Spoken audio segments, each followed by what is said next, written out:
Hi, this is story number 2, and I'm sitting down here not knowing what story to even tell you, but I did have to say that I'm realizing that storytelling would be a lot more fun if I could have uh, audio-visual aids. Like the last story I told was about my experience in the Navajo reservation between Gallup and Zuni. Well, wouldn't it have been nice if I had had pictures of Gallup and Zuni? I didn't take any pictures as a young man. Of all the places I went, I never wanted to take pictures. I had this thing that I wanted to live the experience, not take pictures of the experience. So I never had a camera with me. There was one time I went to Niagara Falls. It was the first thing I ever went and took a lot of pictures of. And then when I came home, I never developed any of them. So that's why you're not seeing a lot of pictures of me doing things. But still, I may embellish this storytelling thing with it getting pictures from Wikipedia or someplace, images from Google, so that you can see the places I've been to. I went into Google and looked up Red Springs, which is the school I stayed at in New Mexico, and they had a modern new school. It was just built this year. There's no school. There's no old pictures of the old school that I can find. I'm sure there's somewhere, but I have no idea how to find them. So sooner or later, you're going to start seeing, if you'll stick around long enough to hear about my stories, you're going to start seeing stories where there'll be pictures and maybe even some music to go along with it. Maybe I should have had Buffy St. Marie singing in the background. That would have been appropriate. She was one of my favorite singers back in the day, and a beautiful woman. So what story am I going to tell? I think I'm going to tell you the story about Stella Karowski. Stella Karowski was a Polish lady from Scranton, Pennsylvania, who at a time in my life when I was really struggling with emotionally and with who I was and where I was going, and I needed to be away from everybody and everything. And as a young guy growing up in Pennsylvania, in Kingston, Pennsylvania, there was a town not far from us, maybe 40 minutes north, 45 minutes north, an hour north, called Montrose, Pennsylvania, which is in a county. I mean, the town had 4,500 people. I think the county had 20,000 people. And I knew that if I went up there and looked for a place, maybe I'd get lucky and find a place that I could live. I had just come back from a trip trying to go to India with two of my friends. We took a flight to London. We took the, I don't remember what it's called, but the boat that goes from London to France. It's a hovercraft. Oh my God, it's not a great idea to go in January on a hovercraft on rough seas. That part wasn't really a lot of fun. We ended up in Paris, and then we went to Aix-en-Provence, and that's another story.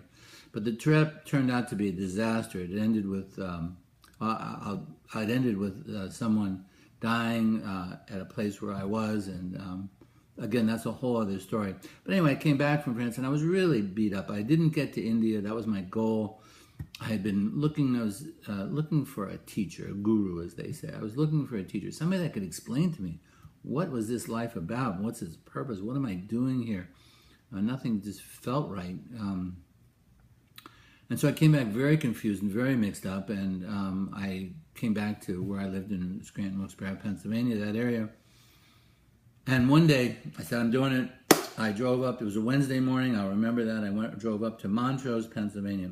Now, little did I know, and this is the incredible part of the story, little did I know that the newspaper in Montrose, Pennsylvania was a weekly paper. It only came out once a week. It came out on Wednesday morning. I had no idea that that was the case. So I get to Montrose. I walk into, I think it was a diner or I think it was a diner. And I get the paper. And I turn to the back pages. And sure enough, I see farmhouse for rent, $60 a month. And I'm like, okay. I called the number. And in my mind, I'm saying, I'll take it. Now, what the woman on the other end didn't know was that my hair was almost down to my waist. I had a long, scraggly beard.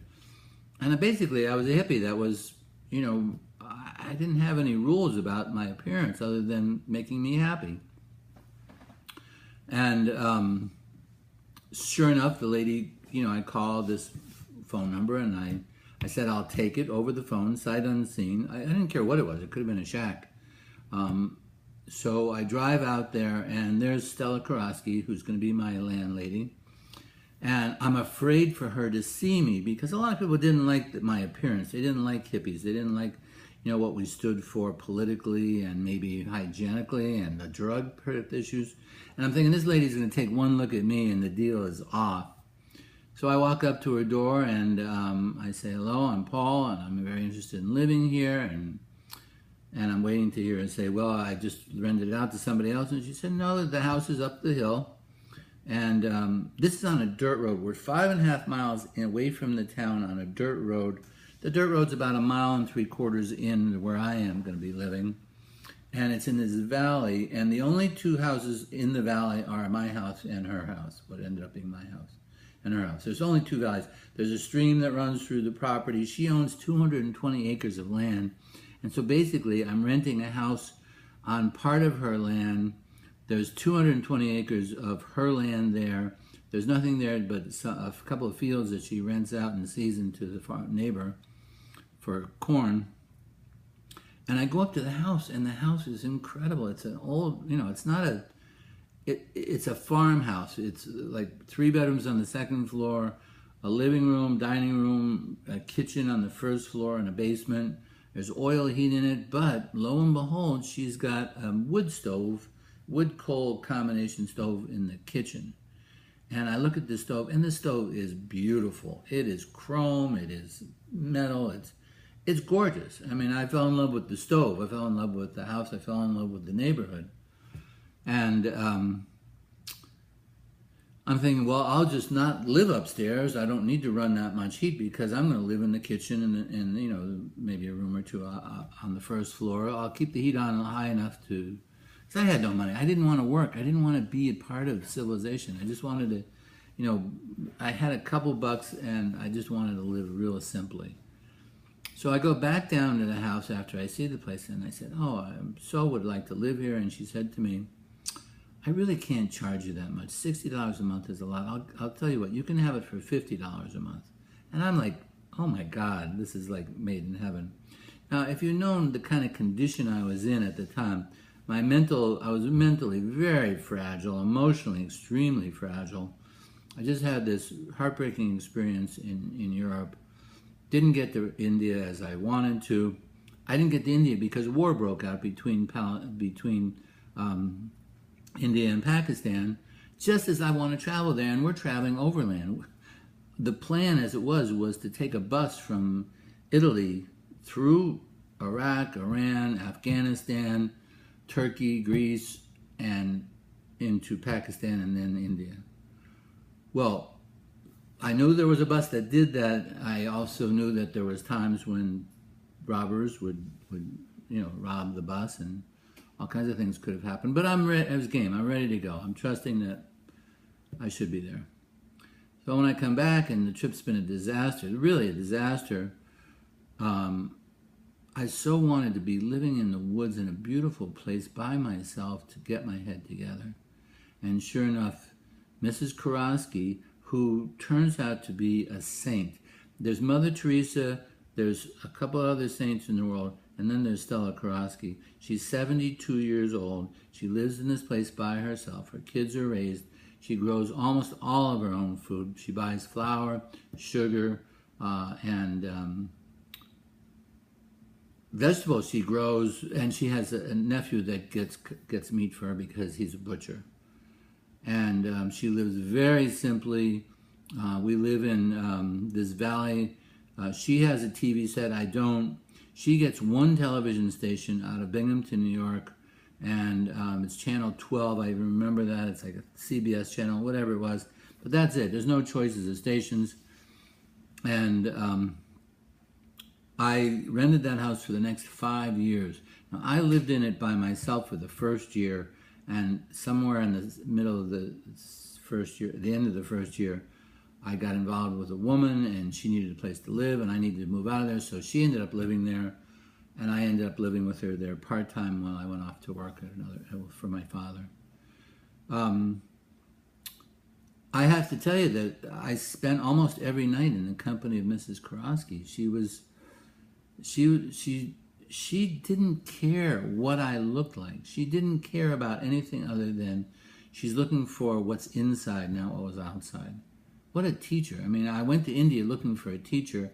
I ended up finding a Polish landlady from Scranton, Pennsylvania, who became my teacher. And in part of her story, and I love her story, was that when she was 16, she felt like an old maid because in those days, she was from the she was probably from the early 1900s, so 1913, 1915.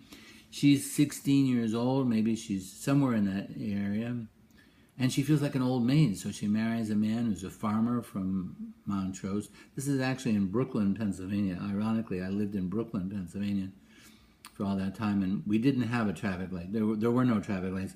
There weren't a lot of stop signs, and I think there were certainly more cows there than people, and certainly more deer than people. I lived on that dirt road for the 5 years. I spent almost every evening sitting there. We would watch TV, whatever what was on. It didn't really matter. And I would eat her chocolate chip cookies and her cupcakes. I'd have one or two every night with coffee. I think I ate $50 worth of cake from her every week. I mean, it was really, a shame that I didn't have any more money to give her at the time. And but she was so generous and so sweet. And another quick story about her was that because she'd been a farm lady for so long and had milked the cows by hand, one time I was walking next to her and she tripped and she reached out and grabbed my arm to steady herself. And she squeezed my arm with so much power. I thought she was going to break one of the bones in my arm. That's how strong she was. I hope you enjoyed these stories. I'm enjoying telling them because they bring back those wonderful memories. Again, we lived there until for 5 years, and she died at the age of 92, 93, something like that. So we ended up visiting her even after we'd moved out of there, because there's nobody sweeter, there's nobody nicer on the planet. My history about relationship with teachers has been to look for these brand name teachers who are, world-class teachers, and then find my teachers a Polish farm lady.